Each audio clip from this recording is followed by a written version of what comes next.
Open your Bibles with me, please, to Psalms, the 68th, for an introductory verse into our discussion.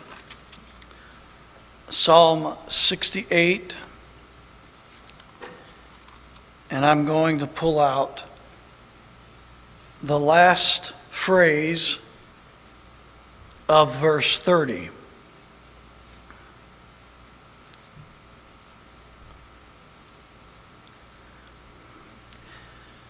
In David's prayer to the Lord, he said, "Scatter thou the people that delight in war." Lord, scatter thou the people that delight in war. There are many, many people in our government and in our evangelical churches who literally delight in war. This is not even to make mention of the war profiteers that we just heard Dr. Paul talk about, the companies that make multiple billions upon billions of dollars waging war.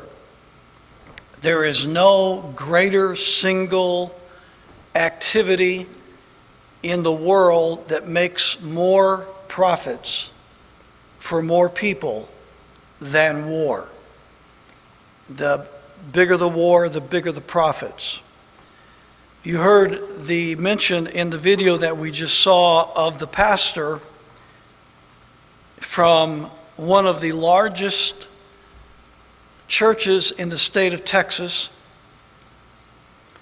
I have actually attended this church on more than one occasion. I knew the pastor that made the church famous, who was actually the commencement speaker at my graduation from college.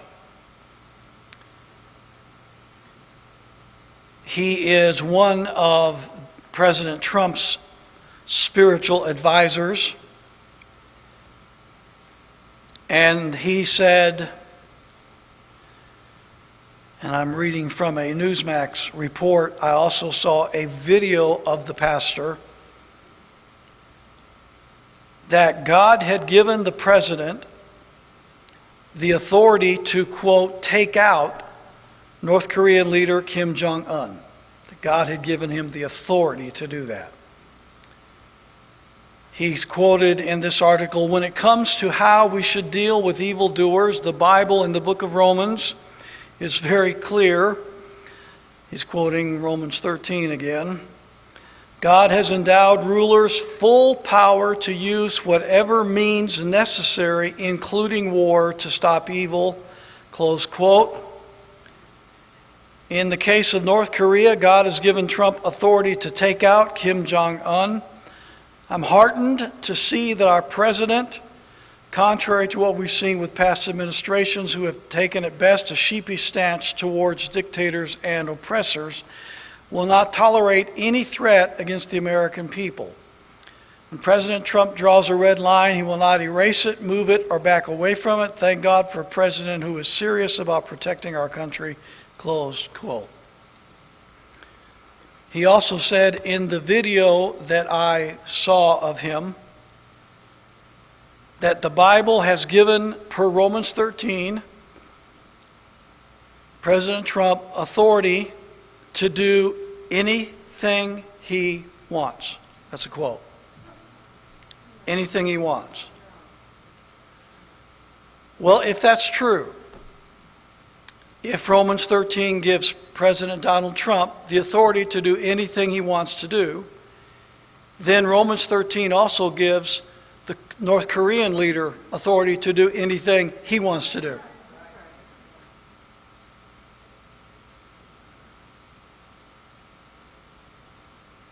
unless you take the position that America is the capital of a world government.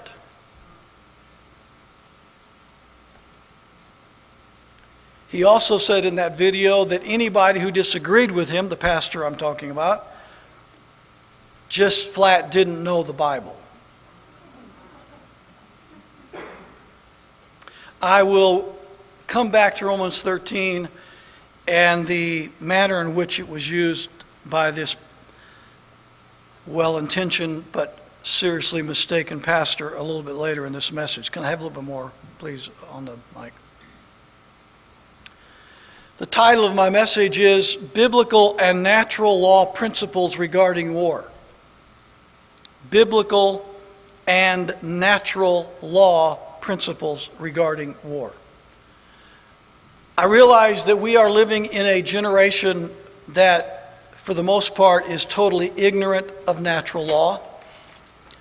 I understand that the vast majority of pastors, Christian colleges, seminaries, Bible teachers, etc., have never studied natural law. They are completely ignorant of natural law. Therefore, they do not understand it. They do not teach it. They do not know how to interpret it in terms that relate to biblical truth. We are already handicapped in a significant way intellectually and spiritually because of the lack of understanding relative to natural law. I cannot help people's ignorance of that law. All I can do is do my best to continue to promote the truth as it certainly exists in both biblical and natural law, which I will do today. I will start with natural law, and then I will conclude with biblical law relative to the subject of war. First of all, I'll just say it right, point blank right here at this point. Brother Pastor, you're wrong. President Trump does not have the authority from God to do anything he wants. I'm sorry, that's not true.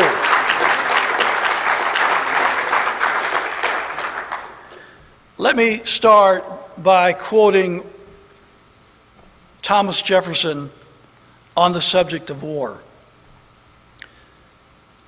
Thomas Jefferson was a student and a scholar on the subject of natural law. Though he was not a believer in the sense that we would interpret it today as evangelicals, although he said he was a Christian in the sense that he was a believer in the teachings of Christ, he was a very studied man relative to natural law. All of our founding fathers were studied in natural law. The pastors of colonial America were studied in natural law. It was natural law that unified the various religions of colonial America and also unified those who were not religious in colonial America. It was the principles that unified our country in the war for independence. It was the principle, those were the principles that unified the nation, that formed our Declaration of Independence, and then later our Constitution and Bill of Rights. So these men were very well versed in the principles of natural law. We are not today. We are at a great disadvantage, and when you try to talk to people about these issues, they cannot understand it. They will not receive it because of the vast ignorance that they have relative to natural law. Let me just give you a few of the statements from Thomas Jefferson on the subject of war. All these are his quotes. I love peace and am anxious that we should give the world still another useful lesson by showing to them other models of punishing injuries than by war, which is as much a punishment to the punisher as it is to the sufferer. War has been avoided from a due sense of the miseries and the demoralization it produces, and of the superior blessing of a state of peace and friendship with all mankind. Believing that the happiness of mankind is best promoted by the useful pursuits of peace, that on these alone a stable prosperity can be founded, that the evils of war are great in their endurance and have a long reckoning for ages to come. I have used my best endeavors to keep our country uncommitted in the troubles which afflict Europe and which assail us on every side. Thomas Jefferson and the rest of the founding fathers were non-interventionists. They believed that we should stay out of other nations' problems. Jefferson said, "We love and we value peace. We know its blessings from experience. We abhor the follies of war and are not untried in the distresses and calamities. I abhor war and view it as the greatest scourge of mankind. One war, such as that of our revolution, is enough for one life. The most successful war seldom pays for its losses. War is as much a punishment to the punisher as to the sufferer." The opinions of Jefferson on this subject were echoed by George Washington and virtually every other founding father. I could spend the entire time allotted to us this afternoon reading similar quotations by the rest of America's founding fathers.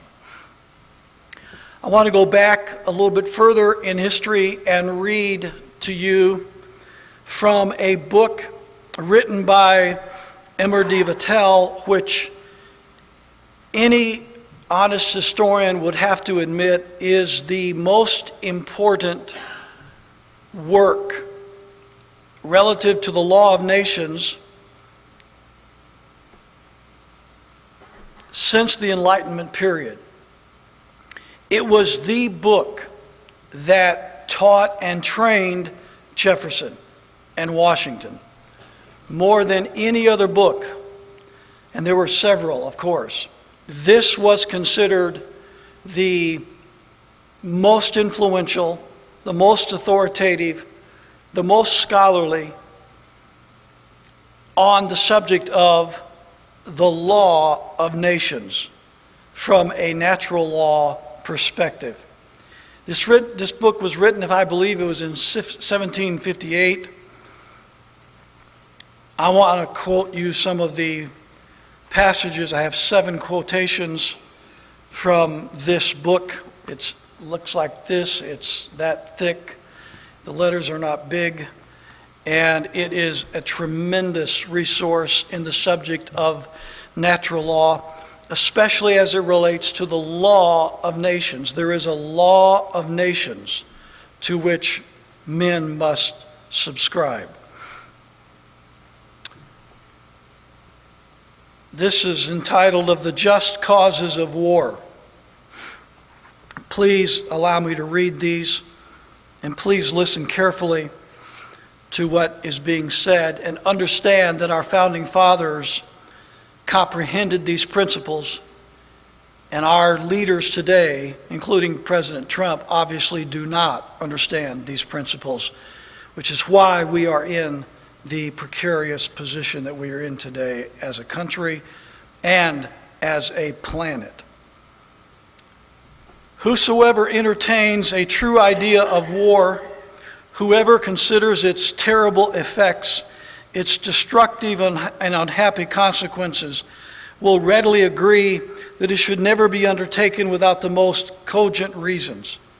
Humanity revolts against a sovereign, be a leader, who without necessity or without very powerful reasons lavishes the blood of his most faithful subjects and exposes his people to the calamities of war, when he has it in his power to maintain them in the enjoyment of an honorable and salutary peace. And if to this imprudence, this want of love for his people, he moreover adds injustice towards those he attacks, of how great a crime, or rather of what a frightful series of crimes, does he not become guilty? responsible for all the misfortunes which he draws down on his own subjects. He is moreover loaded with the guilt of all of those which he inflicts on an innocent nation. The slaughter of men, the pillage of cities, the devastation of provinces, such as the black catalog of his enormities. He is responsible to God and accountable to human nature for every individual that is killed, for every hut that is burned down.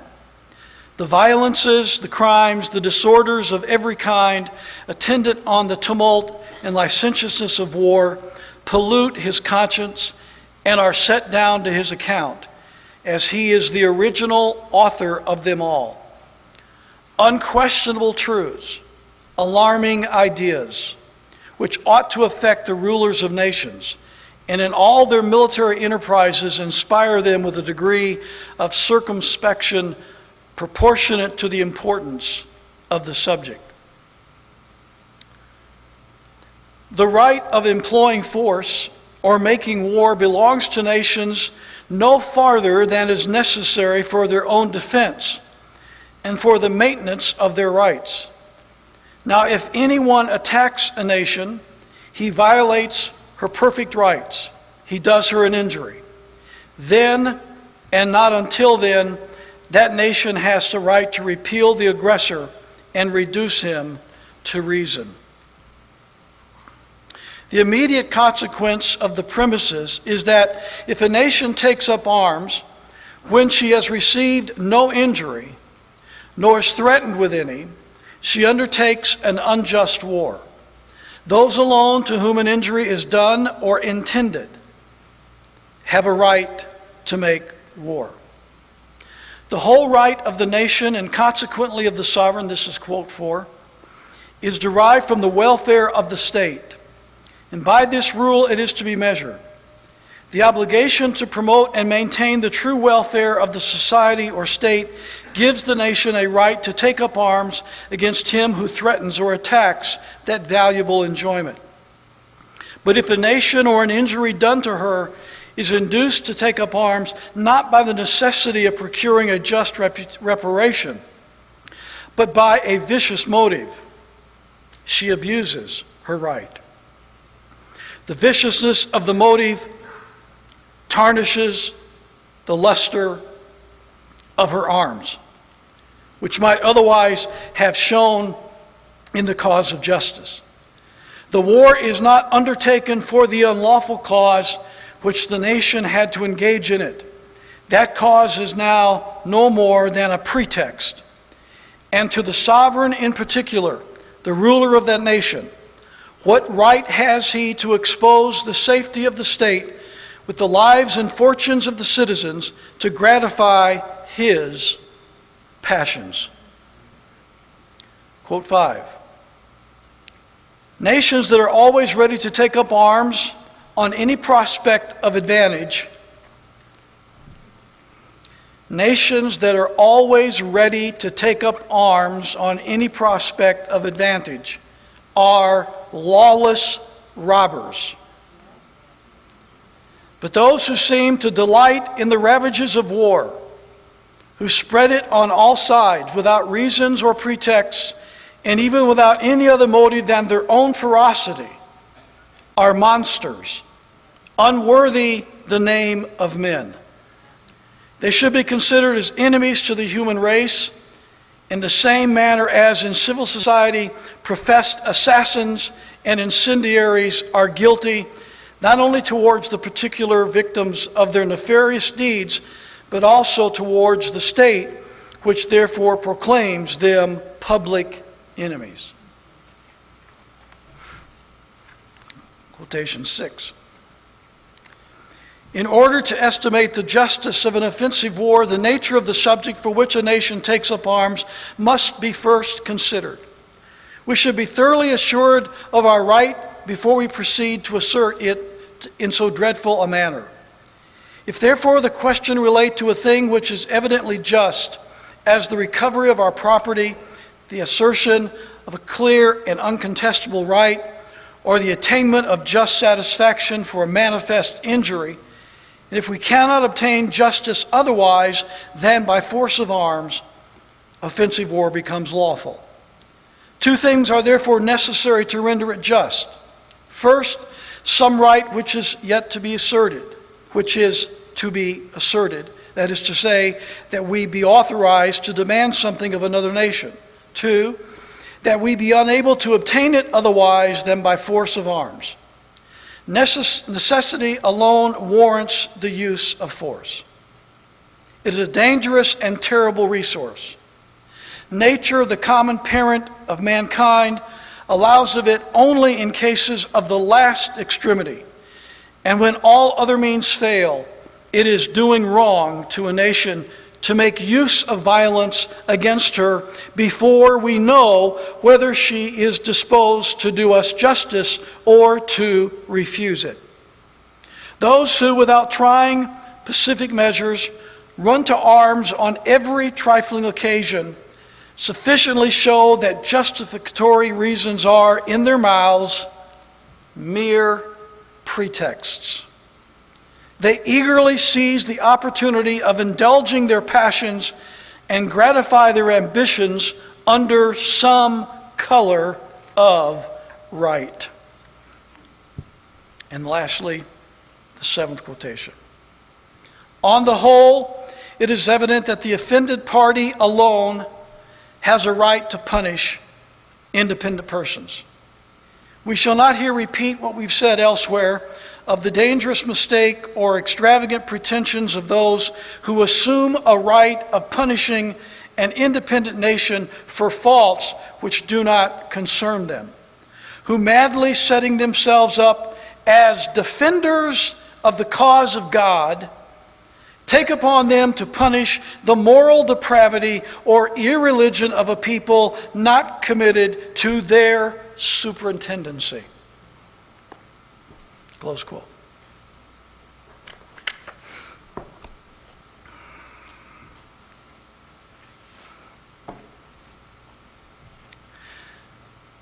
I think it's a very fair and accurate statement to say that the United States has not fought a just war under the laws of nature and the laws of God since World War II. And everything that I just read from the Law of Nations by Emer D. Vattel are an indictment against, if no other country, the United States of America. Let me give you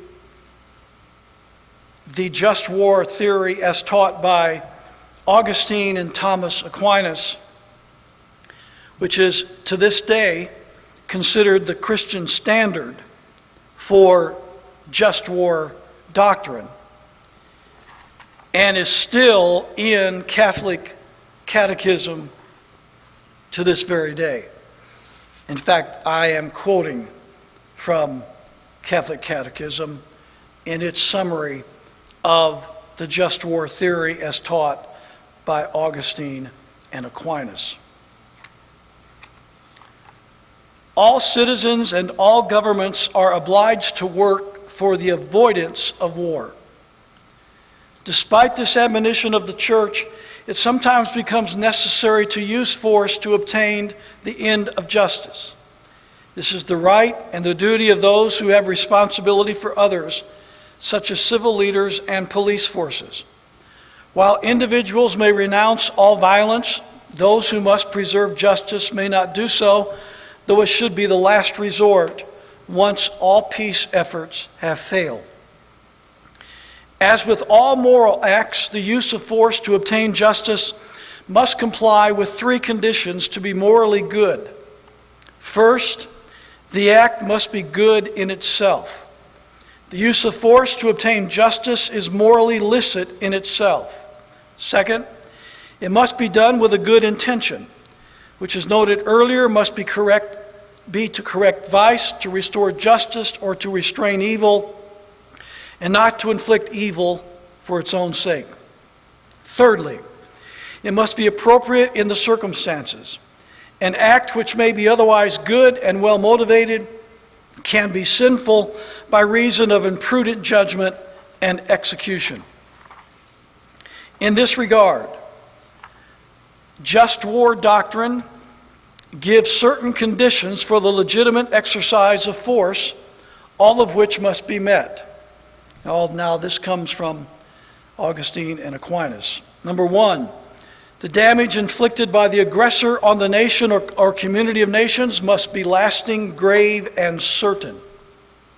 Number two, all other means of putting an end to it must have been shown to be impractical or ineffective. Number three, there must be serious prospects of success. Number four, the use of arms must not produce evils and disorders graver than the evil to be eliminated.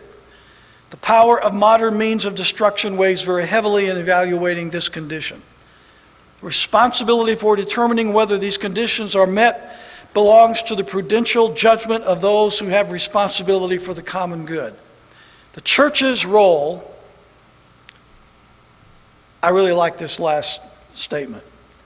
The church's role consists in enunciating clearly the principles informing the consciences of men and insisting on the moral exercise of just war. It is the job of the church, it is the job of the clergy, the ministers of God, to enunciate clearly the principles forming the consciousness of men and insisting on the moral exercise of just war. That is our job as ministers of the gospel, and it is a job, I'm sorry to report, that the vast majority of my fellow ministers are not faithfully exercising. If they were, our civil magistrates would have a much clearer, much better understanding of what just war is and what it is not, and we would not be entangled in all of these foreign wars for the last 60-plus years, costing thousands of American lives and millions of lives around the world, every one of which those in authority must give an account one day to the God of nature.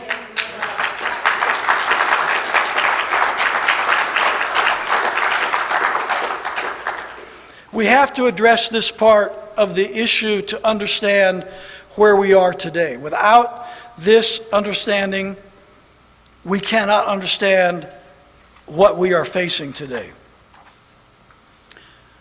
America is no longer an independent republic. America has become, since the Second World War, a global empire. We are to the world today what Rome was in its day. Rome also started out as a republic. And it quickly, or not so quickly, morphed into a global empire. Global empires are destined to fail. Global empires cannot perpetually exist. They cannot. Go all the way back to the Egyptian Empire and all of the great empires of antiquity, and you will see history repeating itself. Empires collapse under the weight of their own empire. Empires cannot be sustained. Empires are destined to destruction. America is a global empire. We cannot exist as such for long. We will, like Rome and Greece and Babylon and Assyria and Egypt, we will collapse under the weight of our own empire. Let me give you an example of what I'm talking about.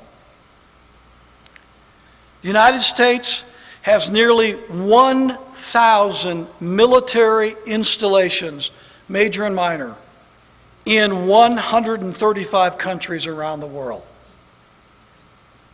Nearly 1,000 military installations in 135 countries. And in case you're wondering, there's only 192 countries in the world. Which means that we have military troops in over 70% of the world's countries. And this does not include territories such as Guam, Puerto Rico, the Virgin Islands, Pacific Islands, etc. That's why we're talking about an empire. That is not an independent nation. That is a global empire.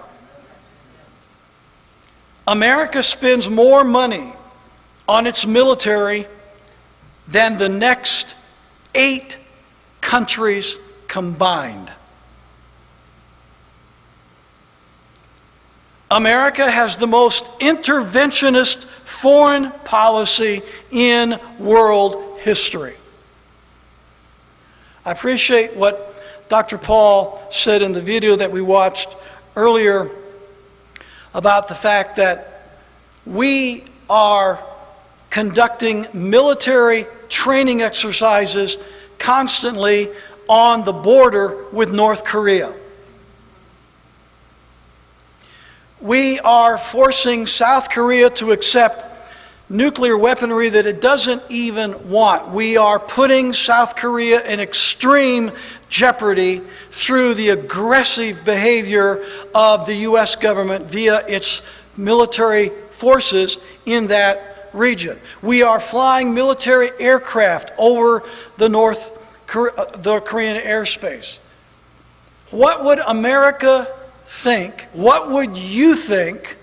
What would be your reaction if China or Russia or North Korea or any other foreign power were having vast military exercises just across the border 75 miles north of us in Canada, or just across the southern border in Mexico? What would be our reaction to those nations if they were deliberately flaunting military power on our border?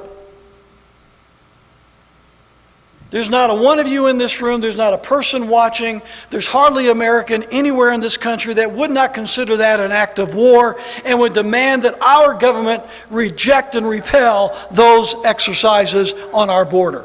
Yet we are doing that on the border of North Korea and have been for a long time. Our CIA has been instigating problems in North Korea for decades. I will say this again a little bit later, but I want to go ahead and say it now because it's in the context. The Central Intelligence Agency is the greatest inciter of war in all of mankind. There is no organization that incites war, creates the circumstances of war more than the Central Intelligence Agency. And we have been involved in the Korean Peninsula ever since the Korean conflict in the early 1950s.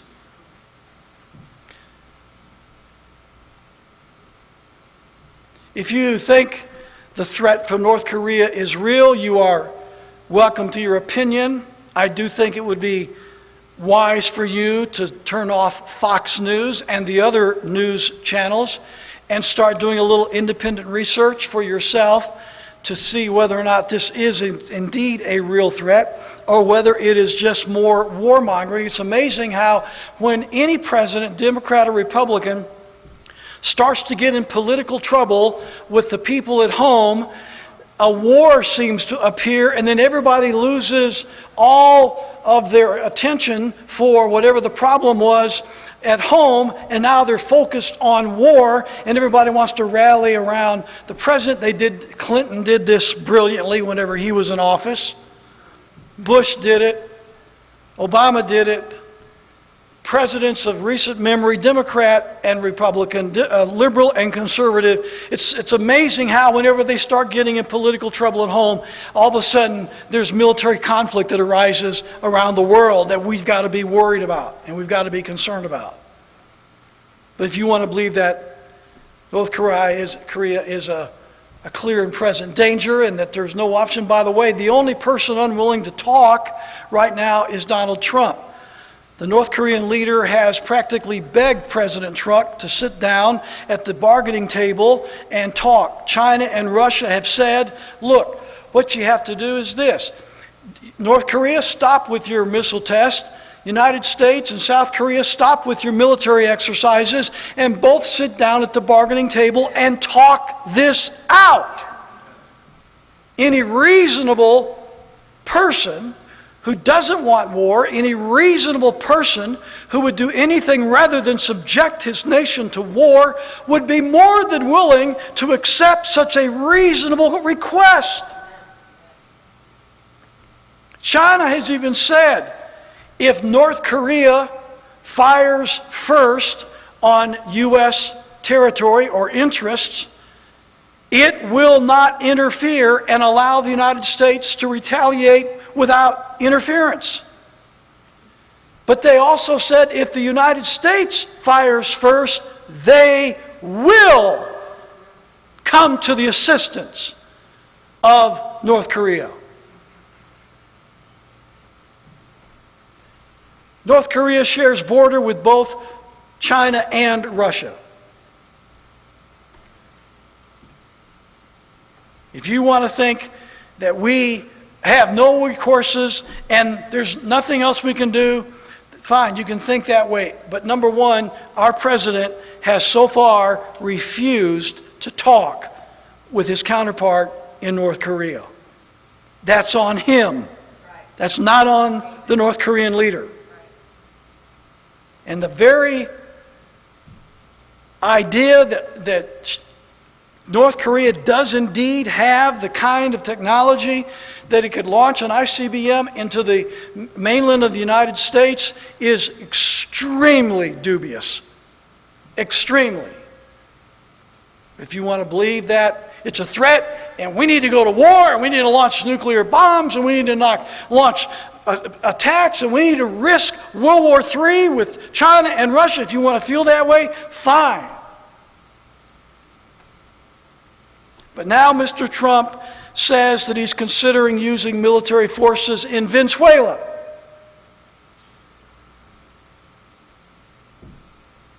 Trump is considering using U.S. military force in Venezuela.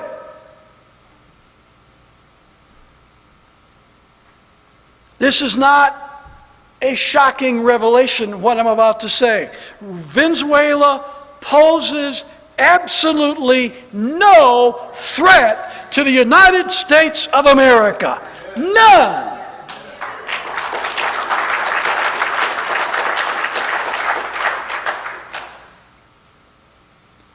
But according to many sources, Venezuela does possess the largest oil reserves in the world.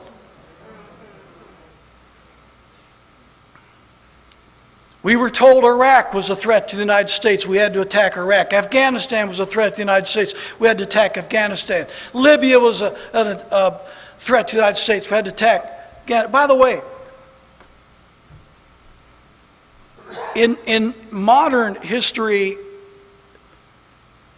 the North Korean problem was not aggravated until President George W. Bush called North Korea a part of the axis of evil that had to be destroyed, along with Iran and Iraq. Kim Jong-un saw what America did in Iraq. He watched what happened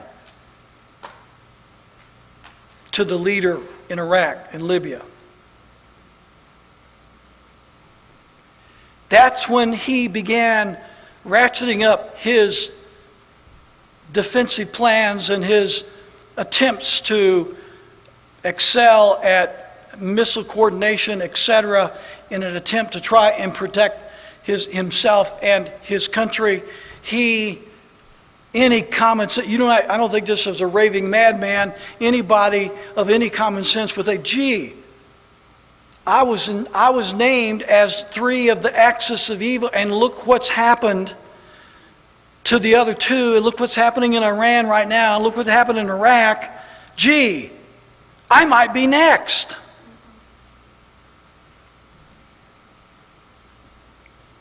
However you look at North Korea, you cannot look me in the eye with a straight face and say Venezuela is a threat to the United States.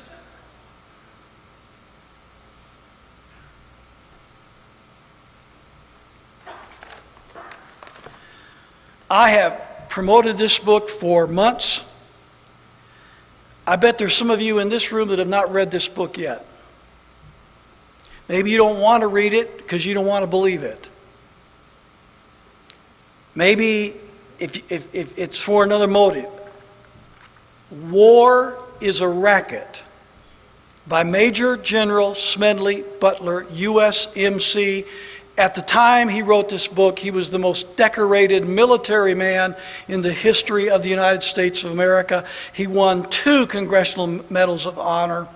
The man was a brilliant military strategist, a courageous warrior on the battlefield who earned the respect of everyone who ever served with him. And he wrote a book. War is a Racket. Please read it. You will never look at war the same way. You will understand why a president will threaten military force in a country like Venezuela that poses no threat to the United States, but has vast reservoirs of oil and natural gas. War is a Racket. Please read this book. Now I turn my attention to the biblical principles of war. I will divide this part of my discussion into 2 sections: just wars of the Bible and unjust wars of the Bible. I will not read all of these chapters for sake of time, but I encourage you to turn with me as I look at each chapter. Please mark these chapters for future reverence. I begin with Genesis chapter 14. Genesis chapter 14. This is the first example of war in the Bible.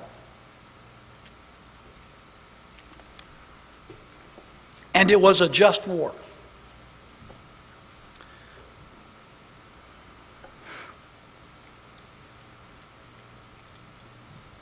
In the story, we find Abram and his nephew Lot living in and around Sodom. We all know what kind of a city Sodom was. However, it was Lot's home, and it was Abram's region. He lived not far from Sodom itself, but you would say in the vicinity or the region of Sodom. There were several kings that conspired together to invade Sodom and the surrounding area, to plunder it, to take all of the wealth they could from those cities. They killed in the process. They pillaged in the process. After they had done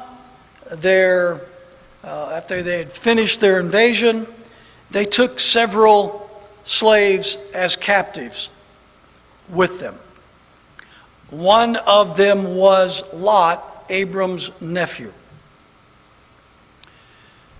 Again, Abram, living outside of the area, heard in not too long of a period of time, no doubt, about the invasion, about the pillaging, the plundering, the killing, the kidnapping, etc. He learned that Lot was one of those that had been taken. Abram had a militia of 300 plus men available to him. He also met with others in confederacy that aligned with him. Together, they followed and tracked the marauders. They found them.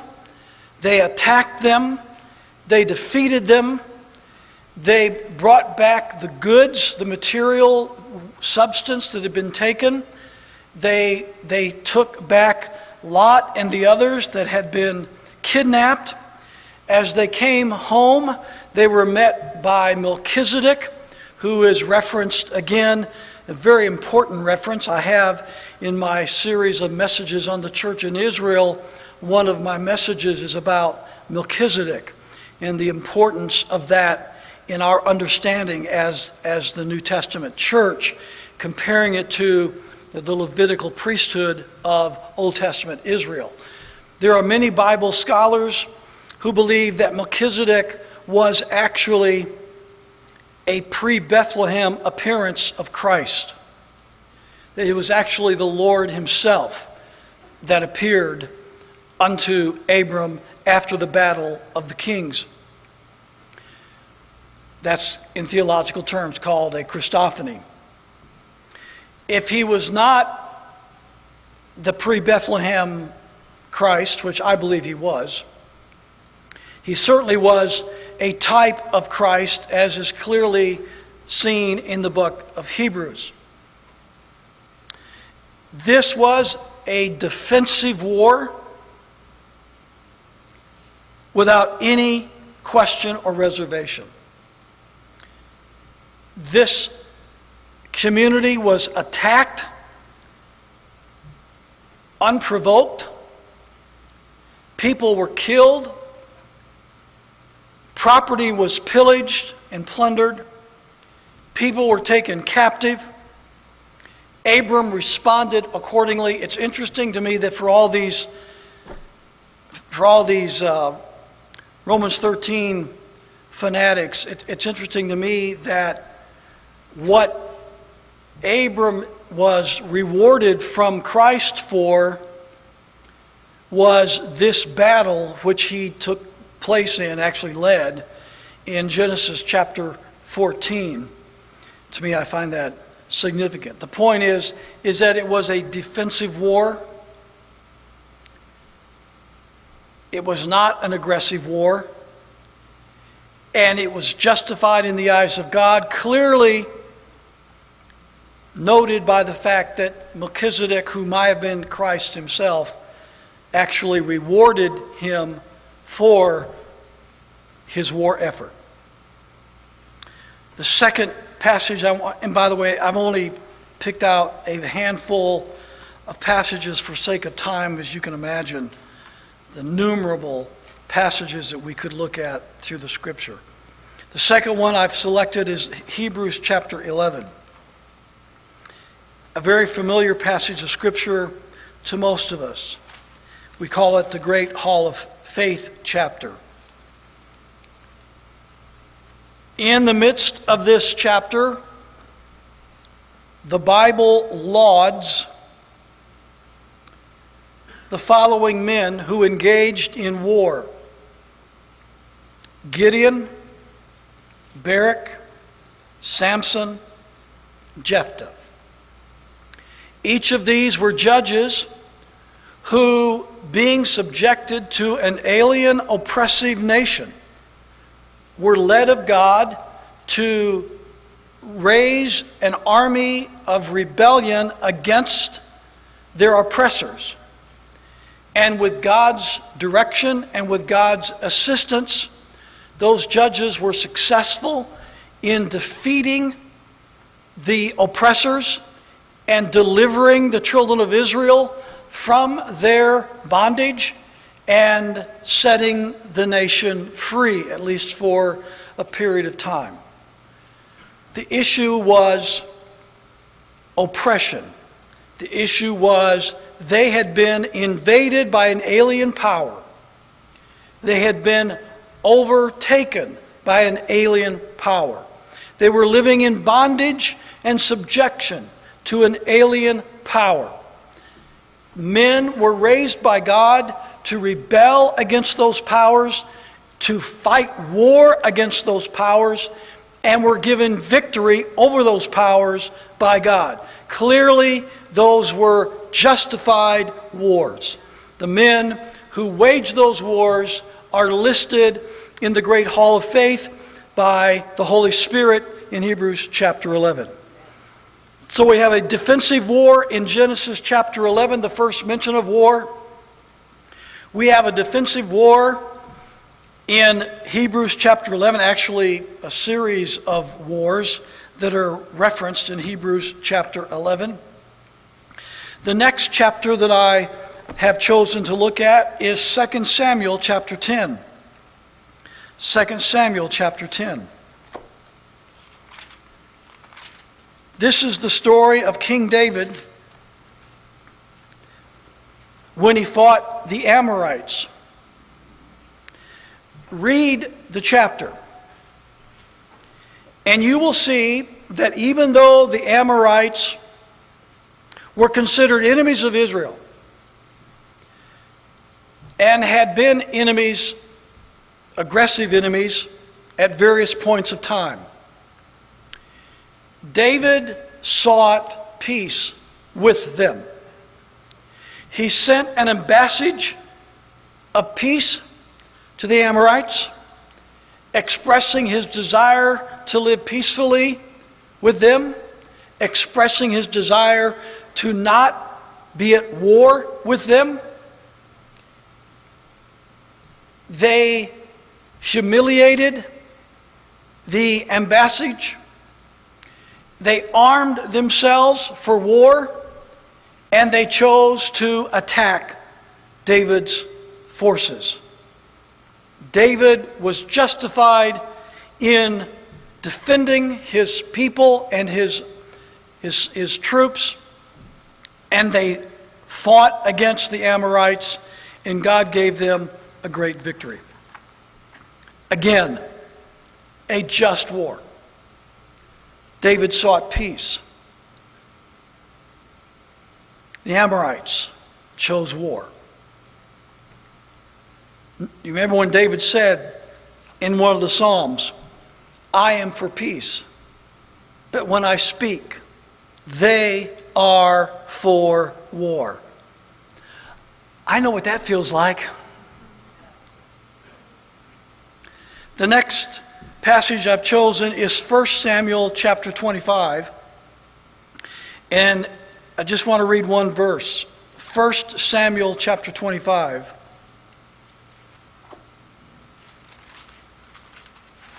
And in verse 28. David is not king here. He's chosen of God to be king, but Saul was still king at this point. As you know, Saul was trying to kill David to keep him from becoming king. And we've talked about that in the past. This is the circumstance in which we find our text.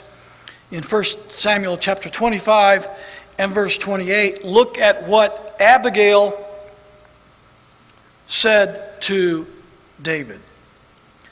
"I pray thee, forgive the trespass of thine handmaid, for the Lord will certainly make my Lord," speaking of David, "a sure house, because my Lord fighteth the battles of the Lord, and evil hath not been found in thee all thy days."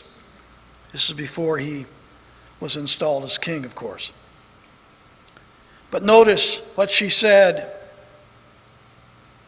under inspiration of the Lord, no doubt. "Because my Lord fighteth the battles of the Lord." In other words, the battles that David fought were just. They had God's approbation.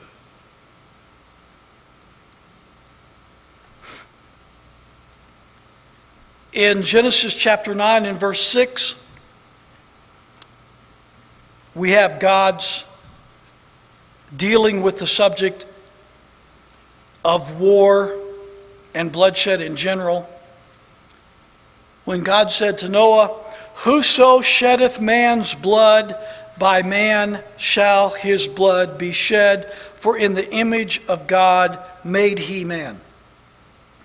Notice that each of these justified wars were defensive in nature. They were not warmongers. They were not war seekers. They were people that were at peace, who wanted to live at peace, who believed in peace and loved peace, but who were forced into war by alien powers. And they were justified in lawful self-defense. I have a book over there that my son and I wrote, my lawyer son, and those of you online, it's on the store at the top. If you see the store, you can look at it, called To Keep or Not to Keep, Why Christians Should Not Give Up Their Guns. The entire book goes into the scriptural teaching relative to self-defense. Self-defense is a natural right, and it is a biblical right given to us at our creation and our redemption by God our Creator and by God our Savior. Whether it is a natural law or a spiritual law, self-defense is a law given by God. Individuals have the right of self-defense just as much as nations have a right of self-defense. It is a universal right for all people everywhere, not just for Americans, not just for Christians. The right of self-defense under the law of God is given to all mankind.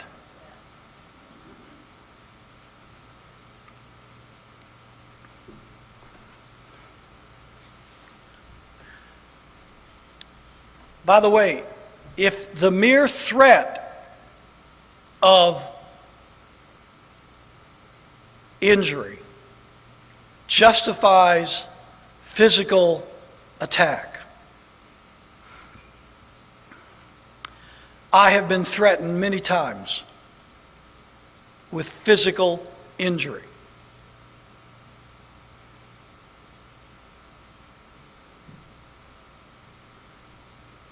And I don't mean by nameless individuals. I have been threatened directly with physical harm by individuals. Does the law give me the right to attack that person preemptively and kill them because I was threatened?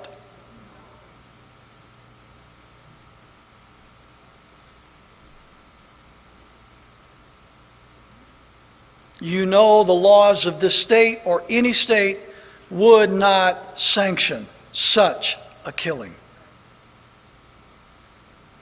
Now, if I saw that individual coming into my home at night with a gun in his hand or trying to break into my car with a gun in his hand or other weapon and was actually showing aggression toward me, I have the right at that point, under the law of nature and the spiritual law of God, to defend my life.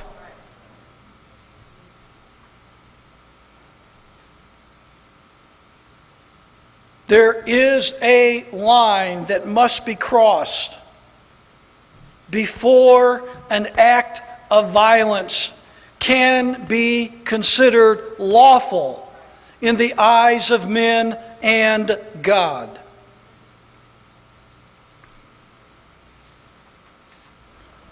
Which leads me to the second section, Unjust Wars. Turn in your Bibles to 1 Kings chapter 22. 1 Kings chapter 22.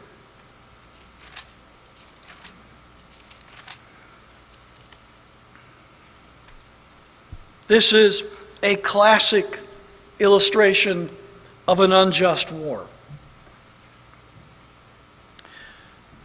The king of Israel was Ahab. There's a lot of backdrop to the story that I don't know how much time I have to deal with. There had been war between Syria and Israel for some time. The current king of Syria's father had been at war with Israel. During those wars, God gave Israel the victory. There were some cities on the outskirts of Israel that were yet held by the king of Syria. There had been a deal made, a treaty, if you please, between the king of Syria and the king of Israel regarding one particular city, if indeed that's what is prompting Ahab's motivation. I'm not sure that it was. I preached a message some time ago, a couple of years ago, from this passage, and I think there's room for doubt that Ahab had a serious, legitimate motivation in his desire to go to war with Syria. Obviously, it was an unjust war because God was not in it. God had not called Ahab to attack Syria. This was an aggressive war that Ahab was contemplating. Syria and Israel had been at peace for 3 years. Syria had not bothered Israel for 3 years. Syria was not now advancing on Israel. Syria was not now threatening Israel. Syria was not now in the process of making war with Syria. They were at peace and had been at peace for 3 years. But Ahab, for his own reasons, decided that he wanted to invade Syria. So he did what President Trump has done. He got his spiritual advisors together. And he asked of them, I'm considering going to war with Syria. Will God bless it? Will God be in it? Should I go to war with Syria or not? And they said pretty much what the Baptist pastor said in Dallas, Texas. Romans 13 says you can do anything you want. God is with you, Ahab. He will give you victory, Ahab. Attack Syria. Every preacher in Israel said the same thing. When Jehoshaphat, the king of Judah, whom Ahab had attempted to bring into the war effort, heard these prophets, so-called, he said to King Ahab, is there another prophet anywhere around that we can ask? And Ahab said, yeah, there's one other one, but he's in jail. I put him there because he never says anything that I want to hear. There's a lot of people that would love to put me in jail, don't you know?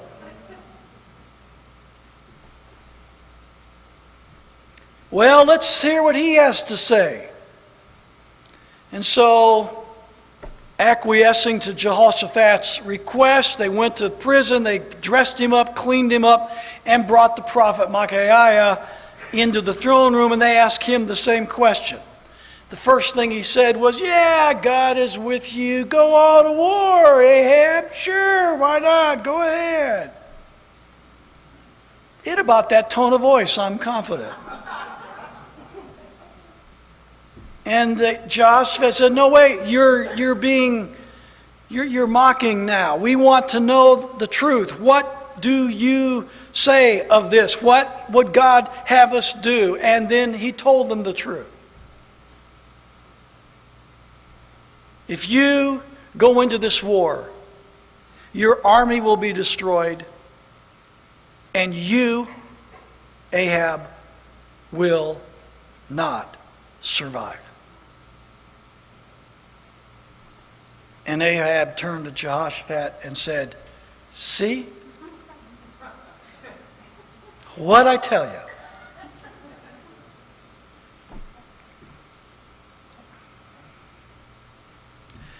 So Ahab threw him back in prison. And he said, basically, I'll deal with you when I get back. And Micaiah said, Ahab, you're not coming back. And Ahab didn't listen to Micaiah. He listened to all his spiritual advisors. He went to war, and everything that Micaiah said came true. The army of Israel was destroyed, and Ahab was killed.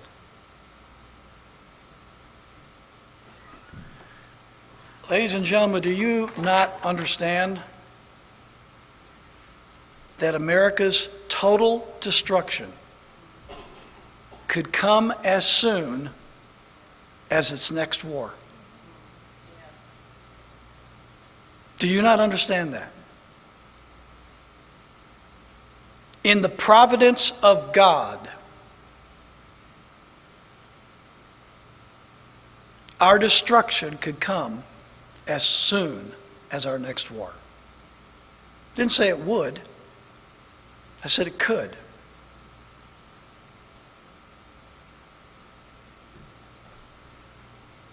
When we fight a war, we need to be 1,000% sure that that war is just under the laws of God.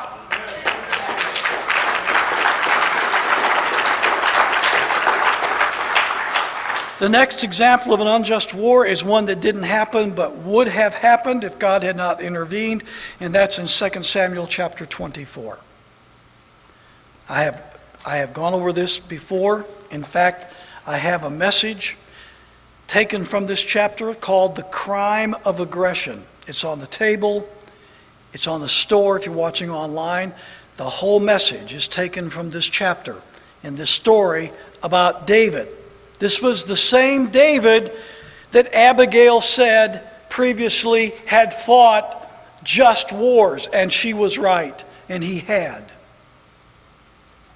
But now at this juncture in his life, he was preparing to fight an unjust war.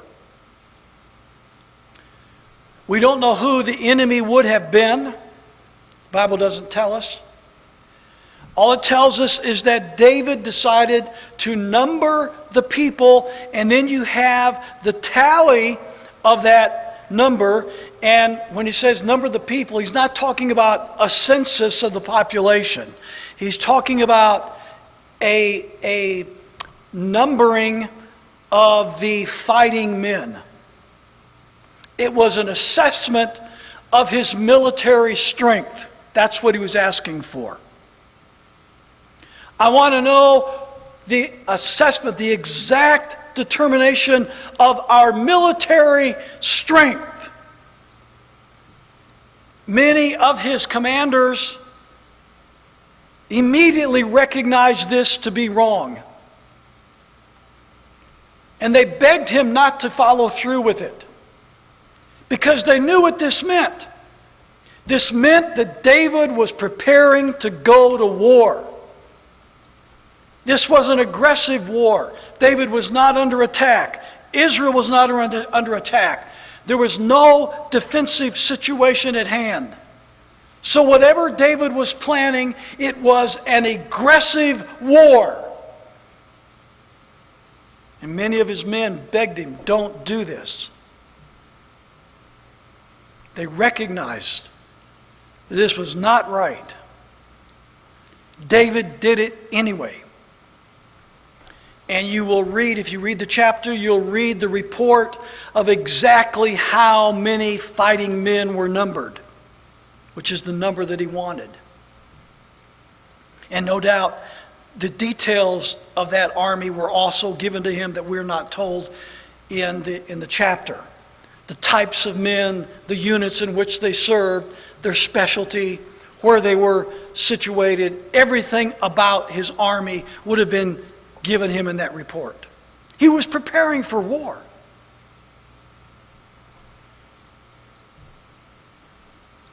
Somewhere before it happened,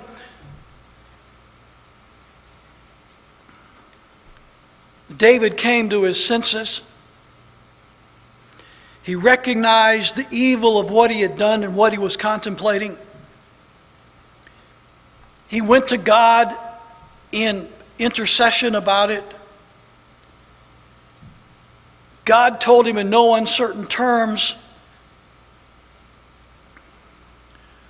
I'm going to destroy 70,000 of your men because of what you contemplated.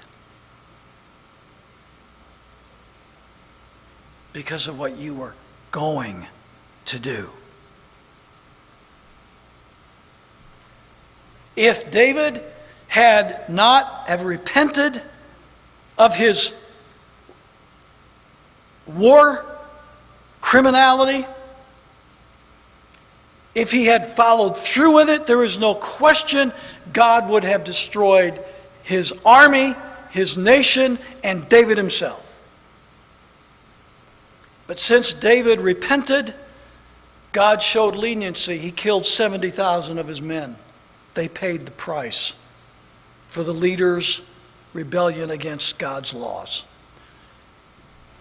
We are losing thousands and thousands of American lives because of the unjust manner that our leaders are waging war around the world.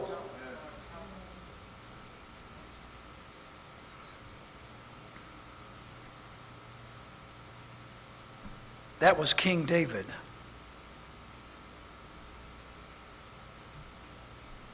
God is no respecter of persons.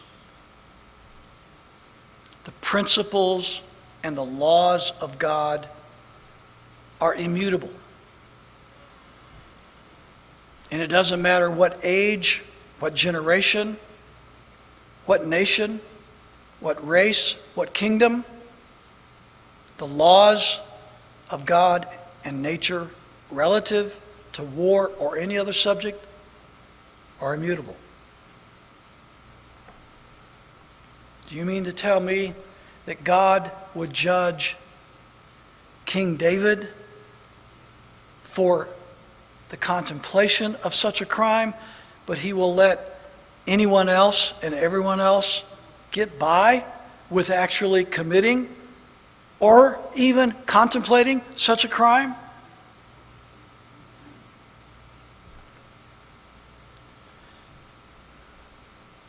President Trump needs some prophet Micaiahs in his spiritual cabinet.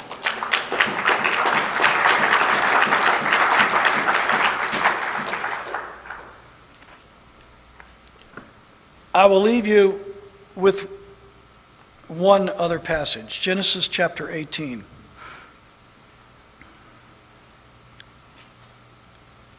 Genesis chapter 18.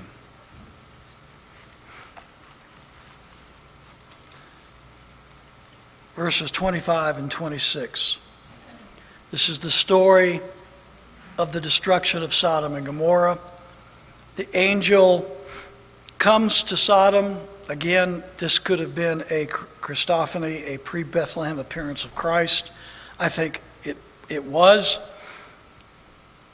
But nevertheless, it was an angel of the Lord that Abram was talking to. The angel was telling him about the destruction that was soon to come to Sodom and Gomorrah. I want to pull out verses 25 and 26. You're familiar with the story. After being told of the impending destruction of those cities, Abram responded to the Lord, saying, "That be far from thee to do after this manner, to slay the righteous with the wicked, that the righteous should be as the wicked. That be far from thee." Abram speaking to God. "Shall not the judge of all the earth do right?" Abram assumed that there were many righteous people living amongst the people of Sodom.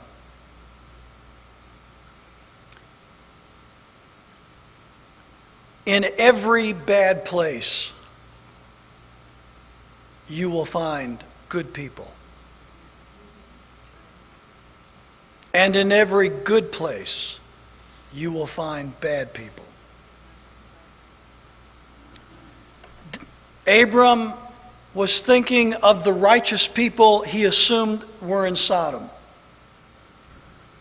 He's now reasoning with God. God said, "Come now, let us reason together." God didn't cut him off, didn't consider him imprudent. He listened and responded honestly to his inquiry. "Wilt thou destroy the righteous with the wicked? It's not for thee to do such. Shall not the judge of all the earth do right?" It's not right that you judge the righteous with the wicked. And it's not right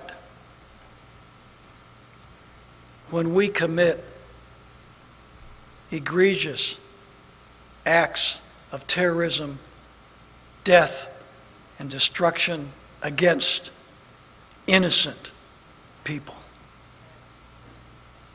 It's not right.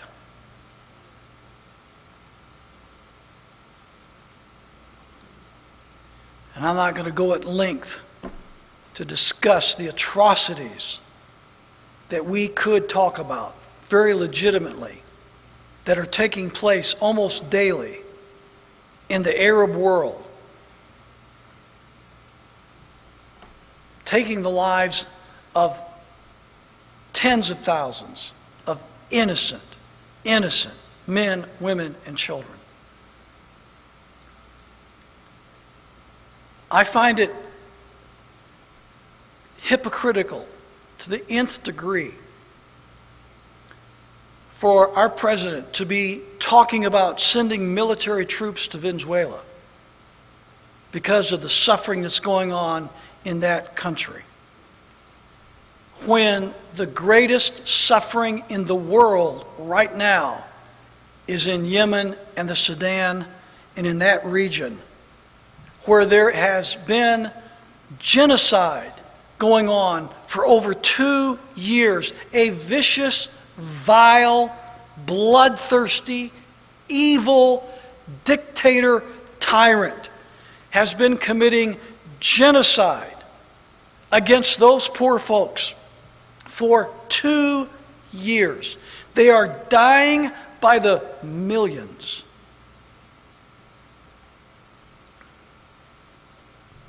The dictator I'm talking about is the king of Saudi Arabia.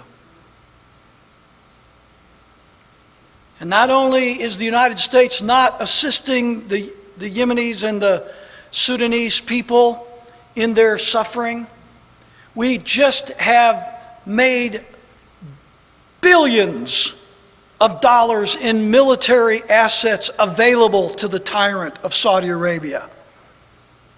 Billions of dollars of military hardware given to this monster. Not only that, our military ships have assisted, are assisting the Saudi Navy in blockading the coast of Yemen, keeping humanitarian aid from reaching those poor dying souls. And yet we have righteous umbrage over what's going on in Venezuela. I guarantee you, ladies and gentlemen, it's not about protecting the United States. It's not about protecting the Venezuelan people. It's all about money. If we cared about atrocity, there is no way in this world that we could become complicit with what Saudi Arabia is doing to Yemen, to the Yemen people, and to the Sudanese. No way in the world could we become complicit with such atrocity.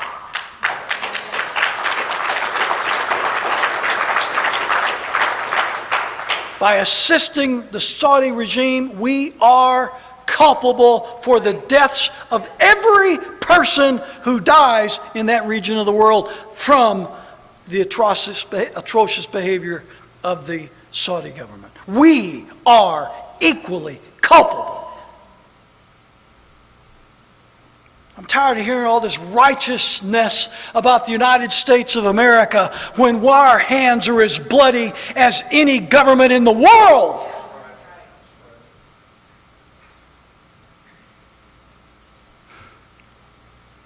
Shall not the judge of all the earth? Are you going to kill the righteous with the wicked?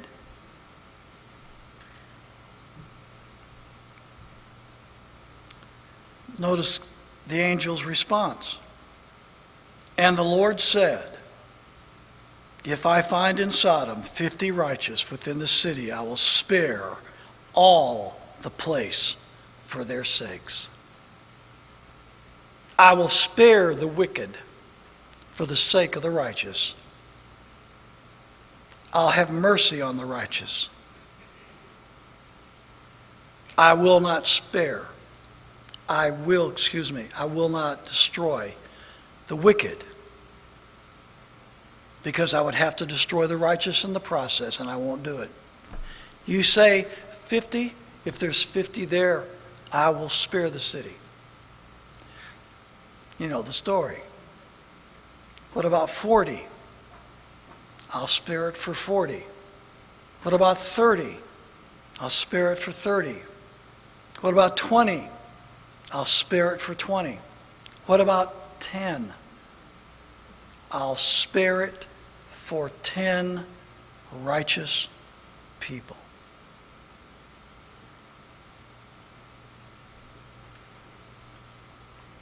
Abram stopped. Abram knew in his heart there had to be 10 righteous people in Sodom. After all, Lot and Lot's family was there.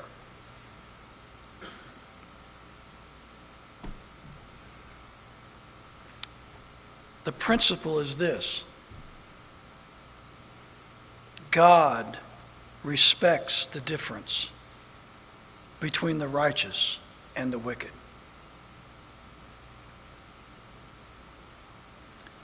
The calloused disregard of innocent life is a violation of God's natural and spiritual laws.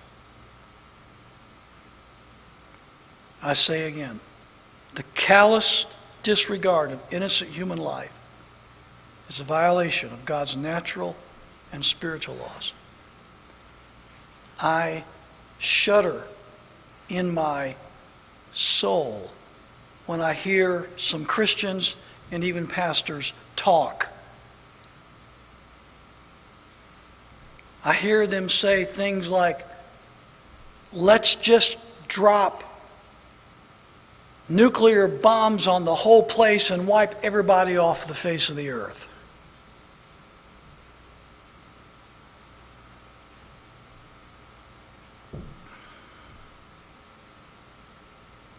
When President Trump used that fire and fury remark, unlike the world has ever seen, well, what's the worst the world has ever seen, folks? What's the worst the world has ever seen? Hiroshima and Nagasaki. So President Trump is saying he's going to attack with nuclear weaponry ways that are more devastating than Hiroshima and Nagasaki, and pastors are applauding that? And they're telling him God is with you? Think of the millions and millions and millions of innocent people that would die in such an attack. And God is going to bless us for that? Has God blessed us for Hiroshima and Nagasaki, you think? How's it gone since 1945 for the United States? How's it gone since 1948? How's it gone since 1950? How's it gone for our families? How's it gone for our economic situation? How's it gone for our education? How's it gone for our spiritual life, our homes? How's it gone for our country?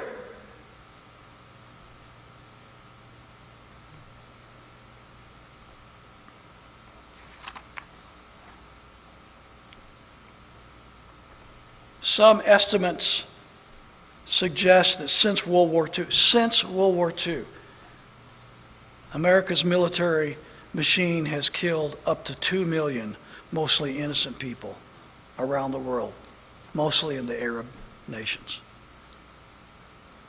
2 million.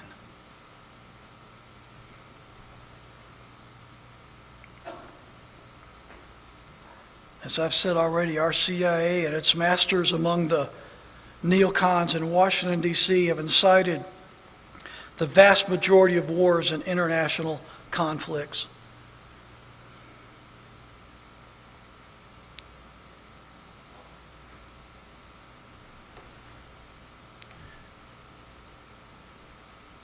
Preachers should be educating their congregations on these principles relative to these important issues facing our people. I assure you, around the country today, however, the vast majority of pastors are saying nothing to help people understand these biblical natural law principles. If they say anything, they just glibly, casually pull out Romans 13 and apply it to the president doing anything he wants to do, to anybody he wants to do it. By the way, Romans chapter 13, let's turn there just for a moment and I'll finish this up. Look, just for a minute, Romans chapter 13.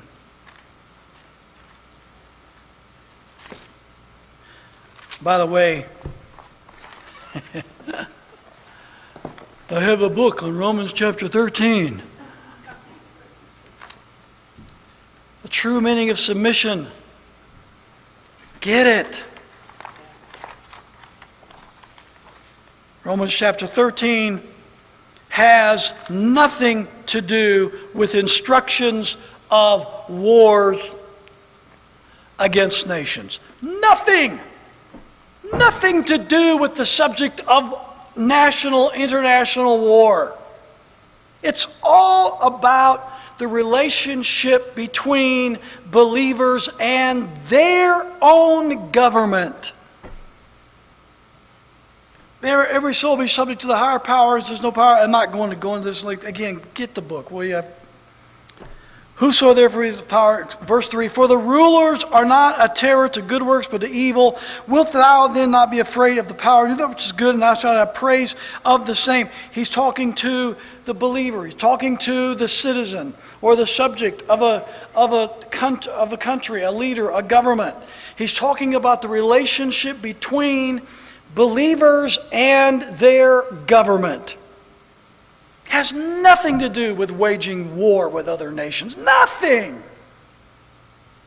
For that pastor who pastors a church, a mega church, where thousands attend every Sunday, for him to sophomorically pull out Romans 13 as a proof text that the president can do anything he wants in the waging of war around the world is the most asinine interpretation of a biblical passage I have ever heard.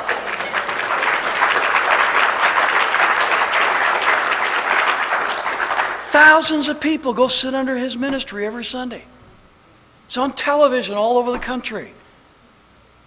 This is the kind of teaching our Christian people are hearing today. This is the kind of teaching that our pastors are teaching.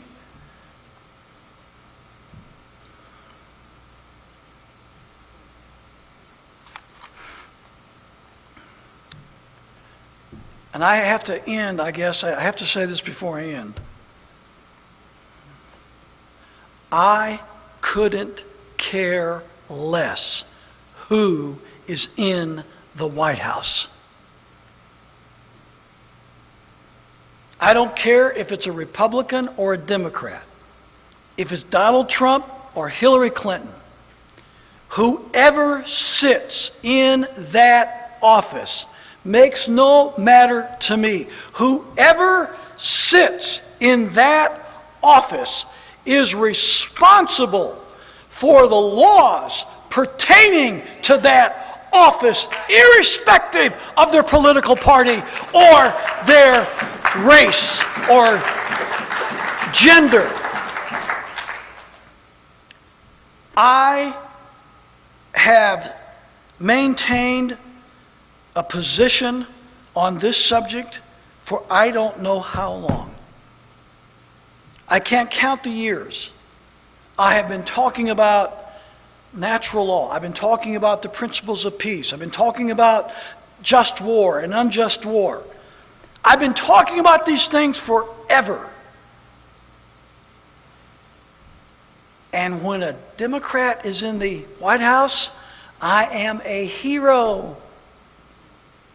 Chuck, you're the greatest. We love you. But when a Republican is in the White House and I'm sticking to the same truth, the same principles, the same standards of right and wrong according to natural and spiritual law, now all of a sudden I am an enemy. Oh, we can't stand you, Chuck. You're this, you're that. And I hear it on, you ought to read my Facebook. People on Facebook lacerating me with all kinds of criticisms, et cetera, et cetera. But you know what? When Barack Obama was president, they all thought I was wonderful. You know what? Let me tell you something, folks. God is not a Republican. Shock. I know. And it doesn't matter to God whether Mr. Trump is a conservative or a liberal, a Republican or a Democrat. Mr. Trump, Ms. Clinton, Mr. Obama, Mr. Bush, anyone who is in that office is responsible to the same laws of God regardless.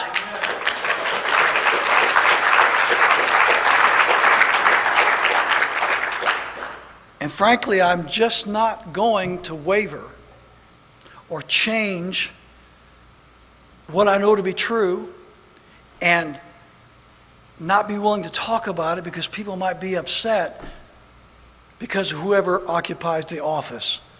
My job and the job of every man of God in this country, if they were honest with themselves, is to stand and proclaim the truth without fear, compromise, or favor to any president or any political party. I fear that too many of our Christians and pastors' principles are directly tied to a political party. And just for the sake of the record, as your pastor, and for those of you that watch online, my principles are not connected to the Republican Party or any other party.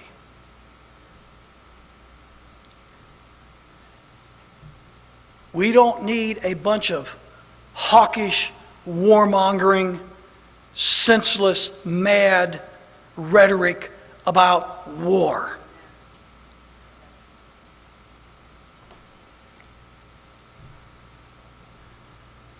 Mr. Trump is the president of the most powerful nation on earth right now. As you heard Dr. Paul say in that video, North Korea wouldn't last 3 hours in a real hot war. That's not our problem. Our problem sits on either side of that country. Really? We have to resort to inflammatory rhetoric?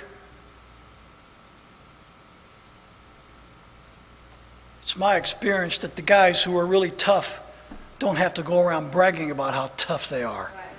That's right. All that does is stir the pot of anxiety around the world. And that's not what statesmen do. Ronald Reagan faced down the nuclear threat of a much superior country than North Korea, the Soviet Union, with over 2,000 nuclear weapons aimed at us. And Mr. Reagan, with tact and dignity and wisdom and statesmanship, dealt with that Soviet empire and averted World War III. You mean to tell me, Mr. Trump, that you cannot, with statesmanship and wisdom and tact, cannot deal with a little punk nation like North Korea? Are you kidding me?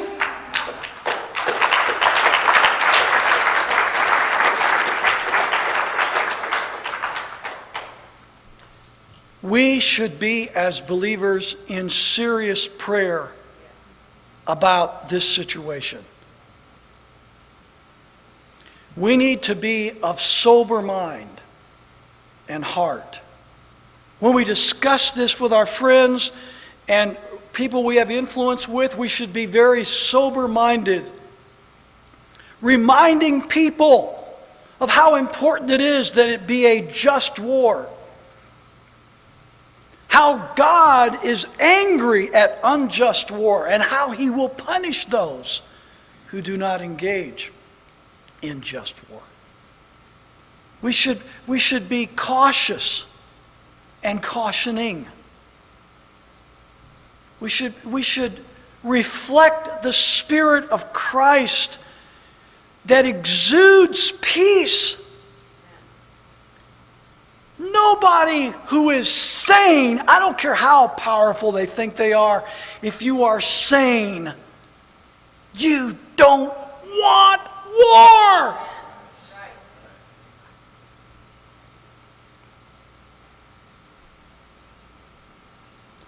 I remember whenever Hillary was the candidate and we were worried about her becoming president, how concerned we were that one of the first things Hillary Clinton would do if she were elected would be to take America into war. You remember that?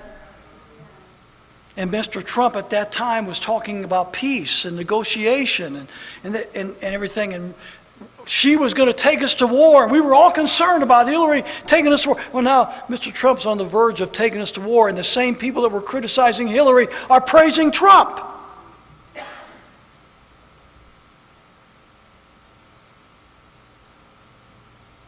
Nobody in their right mind wants war. It's a last resort. If it absolutely is, there's nothing else that we can do, and our national survival is at stake. Every other option has been exhausted. Of course, we will and must defend ourselves. But this anxiousness for war, this desire for war, is not of God. I remind you of our opening verse of Scripture in Psalm 68, verse 30. David prayed, to the Lord. Scatter thou the people that delight in war. And I pray that prayer today. Let's stand for prayer.